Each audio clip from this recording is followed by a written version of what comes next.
Gunsmoke. I was born on March 2006, 1958, at Georgia Baptist Hospital near downtown Atlanta. I don't think my dad ever forgave me for making him miss Gunsmoke that Sunday night.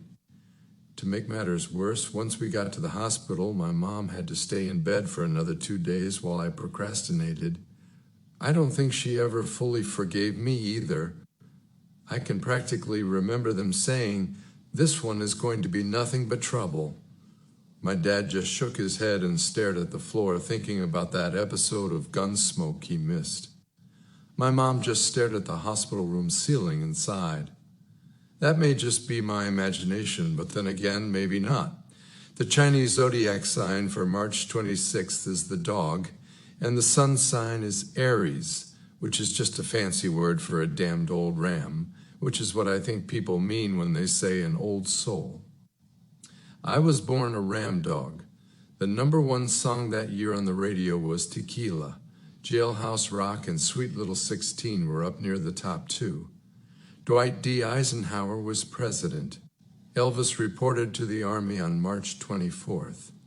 I think that's why I procrastinated for a couple days, so he could not steal my thunder. I was born the middle child. My older brother was already 10 years old, so my parents thought they had gotten off easy, just having one rugrat, but then I up and surprised them, and now they had a damn ram dog child. A little over a year later, my younger brother was born, but he never made my dad miss Gunsmoke, and my mom didn't have to stay in bed for 2 days staring at the hospital ceiling, so they liked him and my older brother just fine. I was a sickly child. I am pretty sure that if given the opportunity, my parents would have just tossed me in a river. Fortunately for me, there was no river close enough to our house back in those days, so they put up with me. Even after I drew pictures of fish and smoke and the deer, my dad went out to hunt with crayons on every wall of the house.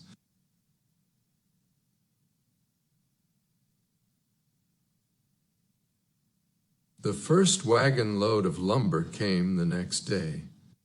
Samuel had already gathered rocks to level the foundation and lift the floorboards off the ground. After a week, the floor and walls were up, but then it rained for 2 days and the work stopped. Onawa and Halona cooked for everyone twice a day. The 2 men came into Onawa's house to eat. Everyone was quieter than before Asa came. Asa was younger than Samuel, but older than the young women. He was quiet. He did not look at the young women except to smile and say thank you when they brought his food. Onawa said to Halona in their native language that the young man had a good appetite. Halona asked why his hair was white. She had never seen blonde hair before. Onawa said his white hair matched his white skin. Halona tried not to laugh, but she did laugh, enough so that both men looked at her, and Onawa said in English, "Sister funny." Onawa now spoke English well, and Halona was learning quickly, but neither of the men knew Muskogee. Samuel knew the young women were making some joke about Asa when they spoke in their native tongue. They rarely spoke in Muskogee before the young stranger arrived.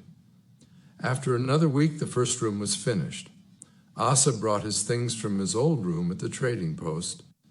Everything he owned was packed into 2 small boxes, except his old mattress, which he spread out in the corner of the new room. Samuel said he would help build a bed for Asa's mattress after they finished the second room. Asa said he had,